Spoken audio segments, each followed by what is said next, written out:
எல்லாருக்கும் வணக்கம். இன்றைக்கி மட்டன் குழம்பு எப்படி செய்யலான்னு பார்க்கலாம் வாங்க. ஒரு குக்கரில் எண்ணெய் ஊற்றுனதுக்கப்புறம் சோம்பு பட்டை கிராம்பு தாளித்து விட்டு நல்லா பொரிஞ்சதுக்கப்புறம்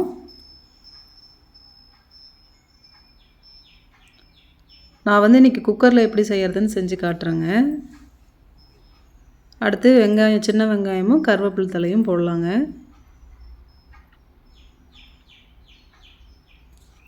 நல்லா வணக்கி விட்டுக்கலாங்க.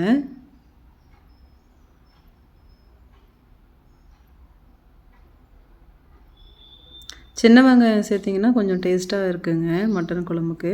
பெரிய வெங்காயம் சேர்த்திங்கன்னா கொஞ்சம் இனிப்பாக இருக்குங்க. அதனால் எப்போவுமே சின்ன வெங்காயம் வந்து ரொம்ப நல்லதுங்க, டேஸ்ட்டாகவும் இருக்குங்க. நல்லா வணங்கினதுக்கப்புறம் கொஞ்சம் கொத்தமல்லி தழை வெட்டி வச்சுருக்கிறேன், அதை போட்டுக்கிறேங்க. இந்த மட்டன் குழம்பு வந்து நான் என்ன ஸ்டைலில் செய்வேனோ அதை உங்களுக்கு காட்டியிருக்கிறேங்க.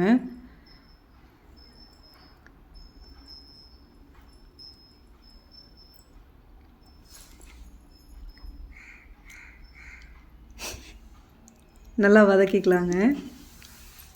அப்புறம் ஒரு மிக்ஸி ஜாடியில் வந்துங்க தேங்காய் ஒரு 2 சில்லுமே ஒரு துளி பொட்டுக்கடலை போட்டிருக்குறேங்க. மட்டன் குழம்புக்கு வந்து எப்போவுமே தேங்காய் அரைச்சி ஊற்றினா நல்லா டேஸ்ட்டாக இருக்குங்க. அதில் இந்த இப்போ வதக்கியிருக்கிறோம் பார்த்திங்களா, வெங்காயம் பட்டை கிராம்பு, இதை ஒரு துளி சேர்த்து அரைச்சிக்கலாங்க. கொஞ்சம் போல் எடுத்து அந்த தேங்காய் பொட்டுக்கடலை கசகசாவோடு சேர்த்து இந்த வெங்காயத்தையும் சேர்த்து நல்லா பேஸ்ட்டாக அரைச்சிக்கலாங்க, அது தனியாக. அப்புறம் இதில் மிச்சம் தக்காளி சேர்த்திக்கலாங்க குக்கரில். இந்த வெங்காயம் சேர்த்து வணக்கும் போதுங்க, வெங்காயம் கொத்தமல்லி தழை சேர்த்து வணக்கும் போது, வணக்கி சேர்த்து அரைக்கும் போதுங்க நல்ல ருசியாக இருக்குங்க மட்டன் குழம்பு. தக்காளி போட்டு நல்லா கரையிற அளவுக்கு வதக்கிக்கலாங்க. கொஞ்சம் உப்பு சேர்த்து வதக்கிக்குங்க.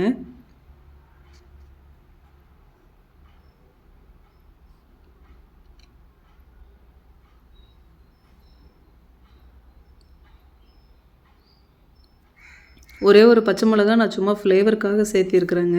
எங்களுக்கு பச்சை மிளகா ஃப்ளேவர் ரொம்ப பிடிக்குங்க. அதனால் இதை வந்து நல்லா பேஸ்ட்டாக அரைச்சிக்கலாங்க ஒரு பக்கம்.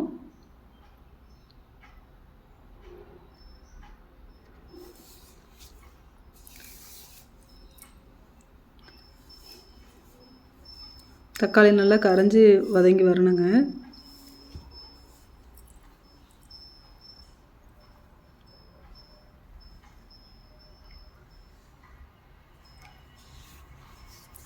பச்சை மிளகா வேணாங்கிறவங்க சேர்த்திக்க வேண்டாங்க, எங்களுக்கு பிடிக்கும் அதனால் நான் சேர்த்திருக்கேங்க. அப்புறம் ஒரு 1.5 ஸ்பூன், நான் வந்து 600 கிராம் மட்டன் எடுத்துருக்குறேங்க. அதனால் ஒரு 1.5 ஸ்பூன் மட்டும் இஞ்சி பூண்டு பேஸ்ட்டு சேர்த்திக்கலாங்க.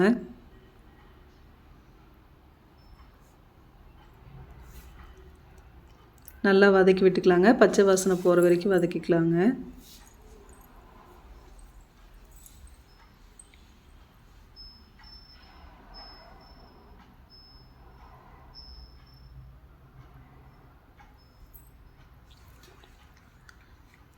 ஒரு மூடி போட்டு மறுபடியும் ஒரு 2 நிமிஷம் வதக்கி விட்டுக்கலாங்க. அப்பப்போ எடுத்து கிளறி விட்டுக்கலாங்க. அது நல்லா தக்காளி கரைஞ்சி வதங்கி வந்துடுச்சுங்க.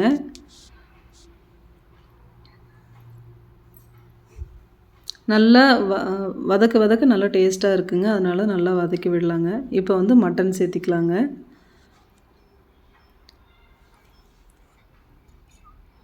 நல்லா சின்ன சின்ன சைஸாக போட்டோம்னா நல்லா இருக்குங்க.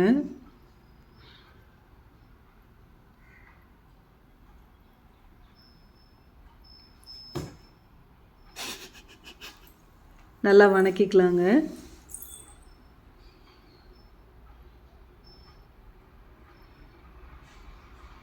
கறி நல்லா உருண்டு வதங்கி வரணுங்க எப்போவுமே. பாருங்கள் நல்லா வணங்கிருச்சுங்க கறி. கொஞ்சம் போல் உப்பு சேர்த்து வதக்கிக்கலாங்க. ஏன்னா தக்காளி கொஞ்சம் போட்டோங்க, அது பத்தாது. அதனால் இன்னும் கொஞ்சம் சேர்த்து வதக்கி விட்டுக்கலாங்க. இப்போ வந்து நாங்கள் வந்து குழம்பு மிளகா பொடி வச்சுருக்குறோங்க, அது ஒரு 2 ஸ்பூன் போட்டுக்கிறேங்க.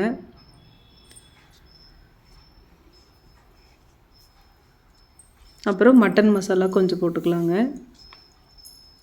தேவையான அளவுங்க, அவங்கவுங்க காரத்துக்கு தகுந்த மாதிரி போட்டுக்கலாங்க. நல்லா வதக்கி விட்டுக்கலாங்க. உப்பு காரம் கறி எல்லாம் நல்லா உருண்டு வந்ததுக்கப்புறம் நம்ம அரைச்சி வச்ச பேஸ்ட்டை சேர்த்திக்கலாங்க.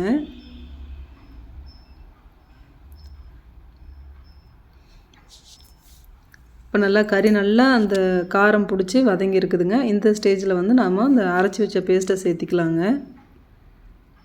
அரைச்சதில் பார்த்திங்கன்னா 2 சில்லு தேங்காய், கொஞ்சம் ஒரு பொட்டுக்கடலை, கொஞ்சம் கசகசா, அந்த வதக்கின வெங்காயம், பட்டை, சோம்பு வதக்கினோம் பார்த்திங்களா, அது கொஞ்சம் எடுத்து சேர்த்து அரைச்சிக்கலாங்க. அப்போ நல்லா விழுது மாதிரி பேஸ்ட்டாக வருங்க.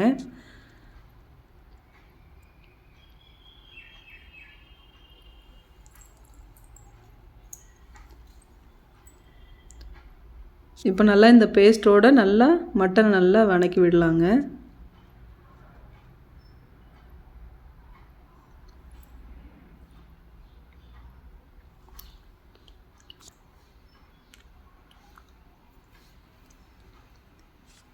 இப்போ நல்லா வதக்கி விட்டதுக்கப்புறம் தேவையான அளவு தண்ணி, நம்ம குழம்பு தான் வைக்கிறோங்க, மட்டன் குழம்பு. அப்போது தேவையான அளவு தண்ணி சேர்த்திக்கலாங்க.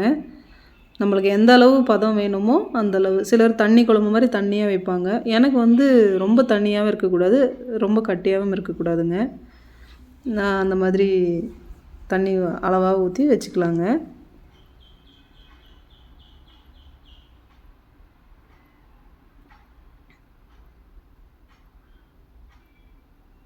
உப்பு இடையில பார்த்துட்டு தண்ணி சேர்த்திக்கிங்க. குக்கர் மூட ஊற்றுக்குள்ளே உப்பு எந்தளவு பார்த்து டேஸ்ட் பார்த்துட்டு சேர்த்திக்கலாங்க.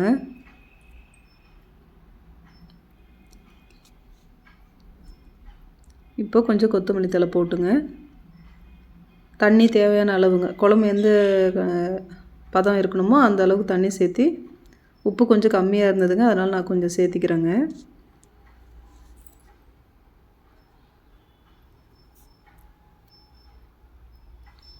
அவ்வளோதாங்க.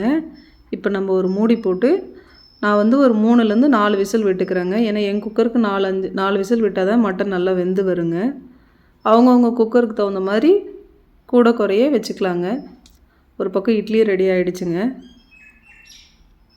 நாங்கள் வந்து இட்லிக்கு மட்டன் குழம்பு வச்சுருக்குறோங்க. சாதத்துக்கும் இது ரொம்ப நல்லா இருக்குங்க. இப்போ விசில் வந்ததுக்கப்புறம் குக்கர் திறந்து பார்க்கலாங்க. அவ்வளோதாங்க, நம்ம மட்டன் குழம்பு நல்லா அழகாக வெந்து வந்திருக்குதுங்க. நீங்களும் இதே மாதிரி மெத்தடில் செஞ்சு பாருங்கள். பிடிச்சிருந்தா கமெண்ட் பண்ணுங்கள், ஷேர் பண்ணுங்கள், உங்கள் சப்போர்ட் எங்களுக்கு கொடுங்க.